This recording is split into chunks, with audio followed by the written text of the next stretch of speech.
Hello students, आज हम class 9 science में लेसन नंबर 5 देखेंगे जो कि बायोलॉजी का फर्स्ट चैप्टर है। चैप्टर का नाम है cell the fundamental unit of life. तो आप सभी ने 8th क्लास में सेल के बारे में कुछ बेसिक्स पढ़ा था। हम बेसिक्स के साथ साथ यहाँ इसे आगे भी देखेंगे। तो सबसे पहले सेल क्या है? Cell is basic fundamental and structural unit of life. Cell जो है सबसे बेसिक फंडामेंटल और स्ट्रक्चरल यूनिट है लाइफ की। सेल से बनता है टिश्यू और टिश्यू से ऑर्गन, ऑर्गन से ऑर्गन बॉडी, ऑर्गन सिस्टम से बॉडी। तो पूरे बॉडी सबसे मेन यूनिट कौन है? सेल। अब देखेंगे who discover the cell first. सबसे पहले सेल को किसने डिस्कवर किया? तो Robert Hooke was the first person who discovered the cell in 1665। उन्होंने क्या किया, एक ट्री की कॉर्क स्लाइस ली, उसे प्राइमेटिव माइक्रोस्कोप में देखा, उसे देखा लिटिल रूम लाइक स्ट्रक्चर जिसे उन्होंने नाम दिया सेल का। उसके बाद 9 इयर्स लेटर इन 1674 लीवनहॉक, उन्होंने लिविंग सेल की खोज की एक पॉन्ड में। जैसे देखिए एक सेल होती है, सेल का जो आउटर है ये मेम्ब्रेन, इसे बोलते हैं सेल मेम्ब्रेन। सेंटर में है न्यूक्लियस और ये बाकी पार्ट जो बच रहा है उसे बोलते हैं साइटोप्लाज्म। तो लीवनहॉक ने क्या किया, सबसे पहले लिविंग सेल खोज की। Robert Brown discovered nucleus in cell. जो न्यूक्लियस सबसे पहले किसने खोजा? रॉबर्ट ब्राउन ने। पुरकिंजे डिस्कवर्ड प्रोटोप्लाज्म। प्रोटोप्लाज्म क्या होता है? सेल मेम्ब्रेन न्यूक्लियस को छोड़कर जो बाकी सारा पार्ट होता है दैट इज कॉल्ड प्रोटोप्लाज्म, जिसमें सेल मेम्ब्रेन साइटोप्लाज्म आता है। फिर cell theory was given by Schleiden and Schwann. Schleiden Schwann ने एक थ्योरी दी सेल थ्योरी के नाम से। उसमें दो बातें मेन कही, all living beings are made of cell. सारे लिविंग थिंग किससे बने? सेल से। And new cells arise from pre existing cell. जो नई सेल है आपकी वो प्री एग्जिस्टिंग सेल, पुरानी सेलों से ही बनी है। जैसे हम सब कैसे बने हैं? हम सब अपनी पेरेंट्स की सेल से बने हैं। Now components of cell, cell के क्या क्या पार्ट्स होते हैं? सेल के 3 पार्ट्स में बांटा गया है। सबसे पहले सेल मेम्ब्रेन, जो आउटर लेयर देख रहे हो, outer layer, that is called cell membrane.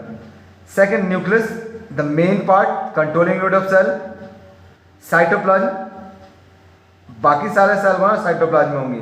Cell membrane और साइटोप्लाज्म को मिला के लेते हैं प्रोटोप्लाज्म। अब एक एक करके इन कंपोनेंट्स के बारे में देखेंगे। सेल मेम्ब्रेन, सेल मेम्ब्रेन क्या है? सबसे आउटर लेयर।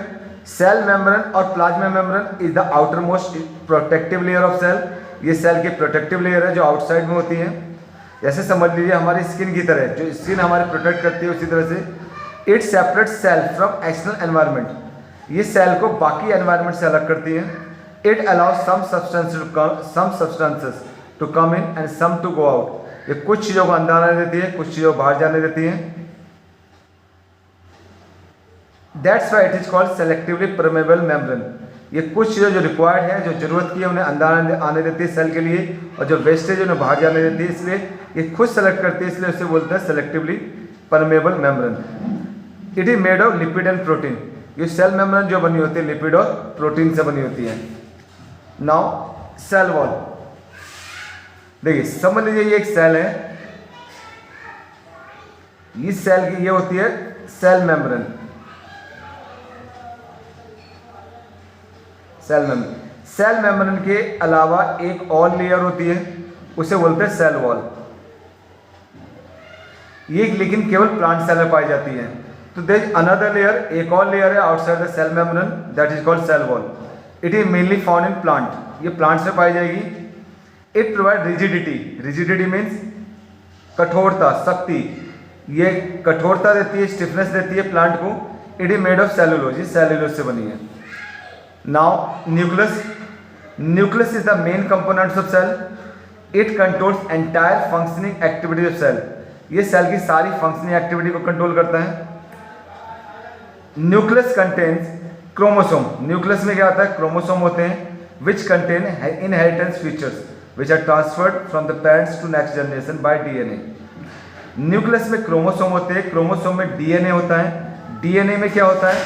डीएनए से पेरेंट्स के कैरेक्टर किस में आते हैं? आगे ऑफस्प्रिंग में जाते हैं। डीएनए की फुल फॉर्म होती है deoxyribonucleic acid. Nucleus plays the most important role in cellular reproduction. Cellular reproduction में न्यूक्लियस का सबसे मेन रोल है, ये नई नई सेलों को बनाने में मदद करता है। नेक्स्ट है साइटोप्लाज्म। साइटोप्लाज्म क्या है यहाँ पर? साइटोप्लाज्म जो है देखिए, ये सेल मेम्ब्रेन और न्यूक्लियस को छोड़ जो बाकी पार्ट आपको एम्प्टी दिख रहा है वो है cytoplasm.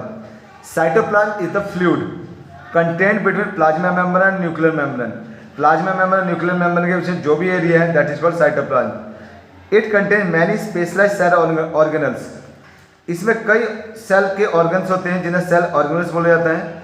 Each of this organelles perform a specific function. कौन कौन से साइटोप्लाज्म कौन कौन से पार्ट्स होते हैं? Endoplasmic reticulum, Golgi apparatus, lysosome, mitochondria, plastid and vacuoles. इनके बारे में डिटेल देखेंगे। उससे पहले कुछ अदर देखते हैं यहाँ पर। तो सबसे पहले यहाँ पर आएगा unicellular organism.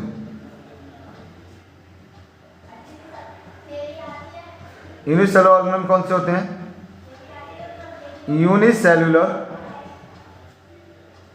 organisms are those which are made of single cell। जो सिंगल सेल से बने हो, जो सिंगल सेल से बने हो उन्हें क्या कहेंगे? Unicellular organism.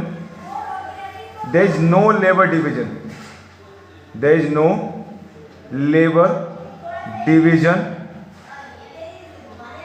इन सेल। यहाँ पे कोई भी सेल में लेबर डिवीजन नहीं होगा। लेबर डिवीजन का मतलब है जैसे हमारी बॉडी में अलग अलग ऑर्गन्स होते हैं, हाथ, पैर, आइज, नोज, ईयर्स, सबका काम अलग अलग है, लेकिन यहाँ पे एक ही सेल होती है, सबका काम अलग नहीं है। कोई लेबर डिवीजन नहीं है, वर्कर डिवीजन नहीं है, सारे काम एक ही सेल करेगी। Example amoeba, paramecium etcetera. अब मल्टी सेलुलर कौन से होते हैं? मल्टी सेलुलर ऑर्गेनिज्म कौन से हैं?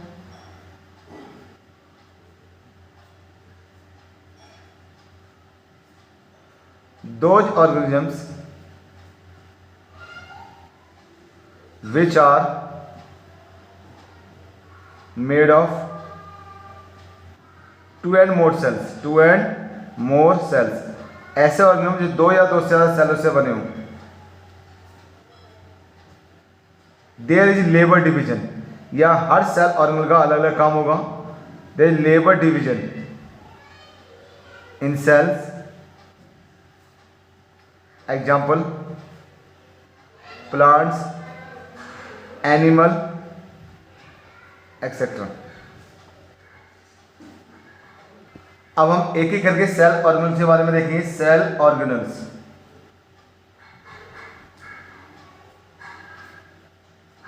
सबसे पहले बात करें माइटोकॉन्ड्रिया की।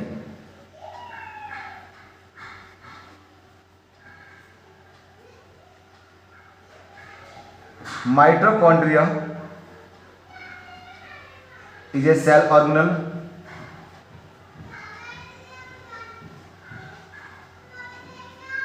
It is powerhouse of cell because it provides energy to cell in form of ATP। ये क्या करता है? ये सेल का पावर हाउस है क्योंकि ये सेल को एनर्जी देता है एटीपी फॉर्म में। एटीपी क्या है? एटीपी फुल फॉर्म है adenosine triphosphate.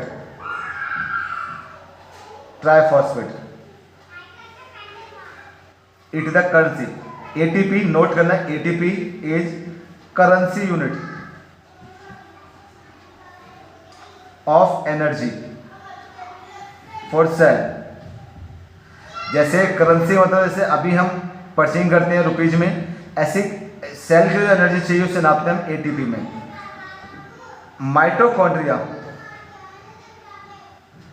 Mitochondria is a double membrane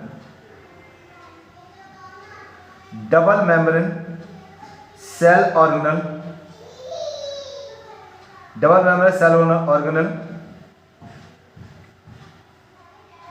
which has its own DNA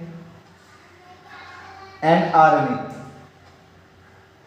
DNA ribosome.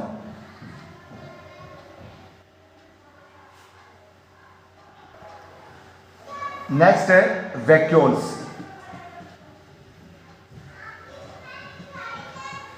Vacuoles क्या हुई? Vacuoles is a cell organelle, it is sac like structure. Sac क्या होता है? Bag like structure found in cell. It is the storage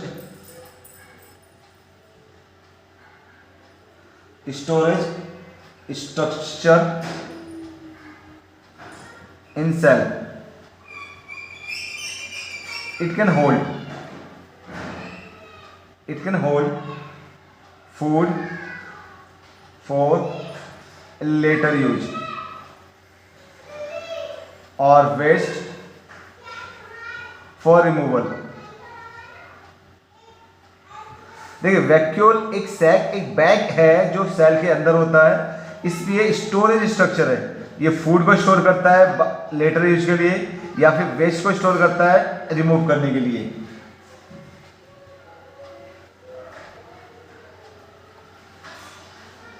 vacuoles are large in plant cell and small in animal cell.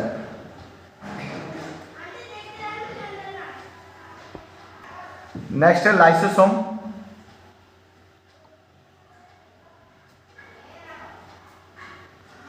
Lysosome क्या है? Lysosome is a cell organelle. ये भी एक cell organelle है जो सेल में पाया जाता है। It is a waste disposable system of cell. ये क्या करता है? सेल के वेस्ट को निकालने में मदद करता है। It helps to keep cell clean by digesting any foreign material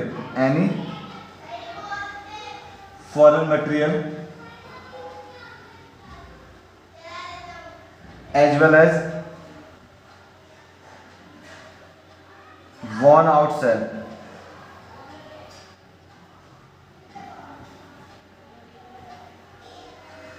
lysosome एक सेल का ऑर्गन है। It is a waste disposable system. ये वेस्ट को डिस्पोज करने में मदद करता है सेल के।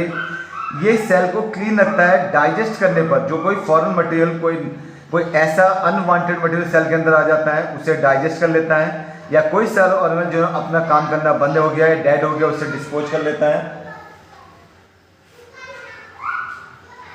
It has special and powerful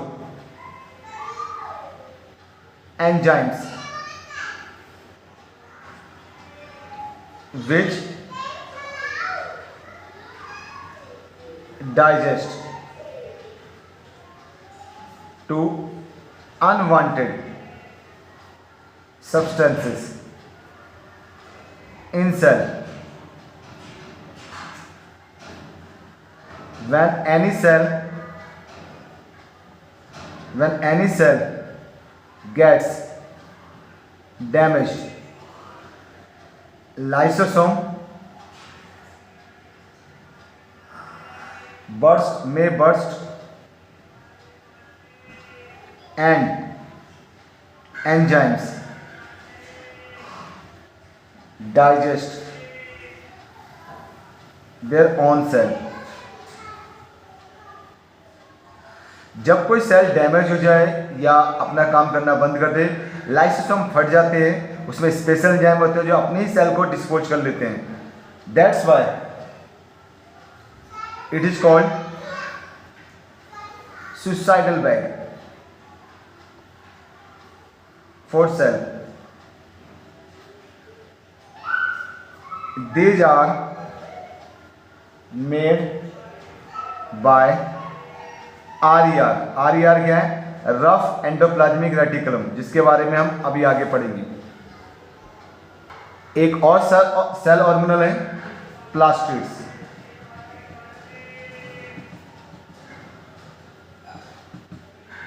plastid is a cell organelle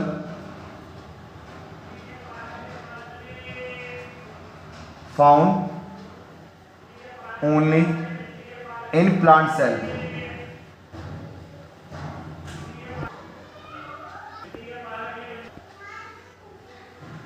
plastid is a double membrane bound cell organelle. Plastid में भी डबल मेम्ब्रेन होती है, प्रोटेक्टिव लेयर, जिसका अपना डीएनए, अपना राइबोसोम होता है, सिमिलर टू माइटोकॉन्ड्रिया। माइटोकॉन्ड्रिया में भी क्या था? डबल मेम्ब्रेन बाउंड सेल होता है। क्वेश्चन आएगा, name two cell organelle which has double membrane bound cell organelle and has own DNA and ribosome. तो प्लास्टिड और माइटोकॉन्ड्रिया है। क्रोमोप्लास्ट, अब there are 3 types of plastids. Chromoplast, these are coloured plastids found mostly in coloured parts of plant such as flowers, fruits etcetera. अब 3 तरह के plastids होते हैं। Chromoplast में कौन होगा? कलर्ड प्लास्टिड, ये फ्लावर को, फ्रूट्स को कलर देता है। क्लोरोप्लास्ट क्या है? The chloroplast contains green pigment called chlorophyll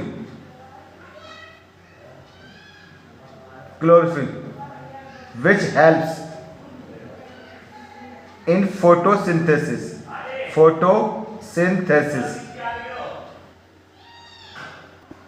chloroplast में ग्रीन पिगमेंट होंगे जो जिसे क्लोरोफिल कहा जाएगा, जो फोटोसिंथेसिस करने में काम आएगा। ल्यूकोप्लास्ट और कलरलेस प्लास्टिड्स, ये कलरलेस प्लास्टिड्स हैं। It stores various kinds of reserve food, ये फूड को, जैसे स्टार्च हो गया, ऑयल हो गया, प्रोटीन, इन्हें स्टोर करते हैं। नेक्स्ट सेल ऑर्गेनल है एंडोप्लाज्मिक रेटिकुलम, जिसे ER कहेंगे हम। ER is a system of folded tube like structures. ER is a system of folded tube like structures attached to the nucleus. Next cell organelle है endoplasmic reticulum, ER। Endoplasmic reticulum is system of folded tube like structure attached to the nucleus. Nucleus के चारों ओर एक tube like structure, folded structure होता है। Nucleus के चारों ओर क्या होगा? जैसे न्यूक्लियस है, ये न्यूक्लियस के चारों ओर एक ट्यूब लाइक स्ट्रक्चर, ऐसे फोल्डेड ट्यूब लाइक स्ट्रक्चर, मान लो ये सेल है, ट्यूब लाइक स्ट्रक्चर ऐसे होता जाएगा, ये इसे कहेंगे एंडोप्लाज्मिक रेटिकुलम। क्या काम करता है? इट फोल्ड्स प्रोटीन, ट्रांसपोर्ट करेगा प्रोटीन को इनसाइड ऑफ राइबोसोम को बिल्ड करेगा ये। अब there are 2 types of endoplasmic reticulum. There are 2 types of endoplasmic reticulum। First यहाँ पे rough endoplasmic reticulum,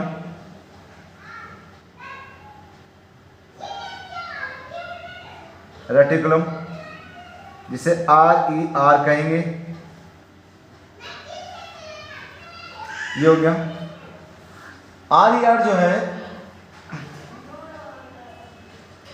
it has ribosome, इसमें राइबोसोम्स होता है, ribosomes on outer surface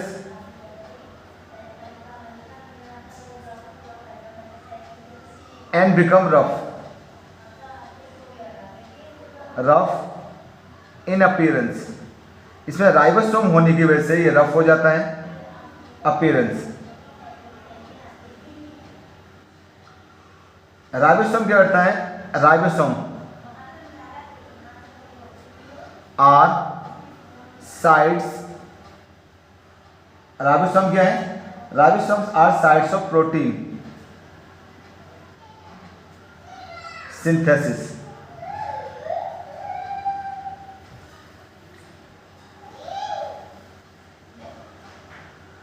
second है smooth, smooth endoplasmic reticulum.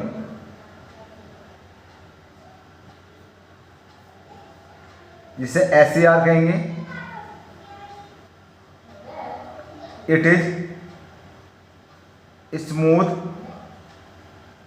In appearance, it has lack of ribosome. इसमें ribosome नहीं होता। And makes protein,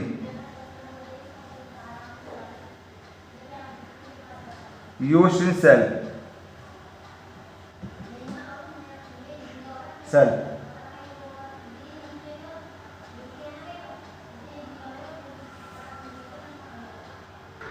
एक और सेल ऑर्गेनल बचा है गोल्जी एपरेटस, जिसे गोल्जी बॉडी कहेंगे।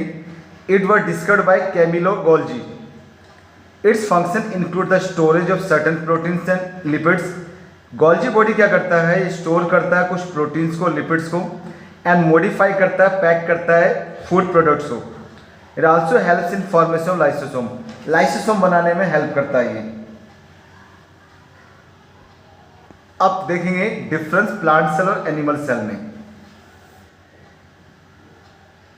एनिमल सेल और plant cell. Plant cell animal cell में क्या डिफरेंस है? तो सबसे पहले ये एनिमल सेल जो है स्मॉल इन साइज, ये स्मॉल होती है साइज में, ये large in size. Second, cell wall is absent, इसमें सेल वॉल नहीं होती है, जबकि प्लांट सेल में हमने देखा था सेल वॉल प्रेजेंट थी।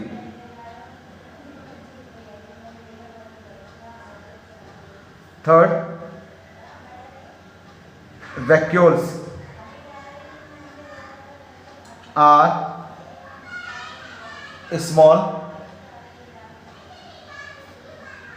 Vacuoles are large. फोर,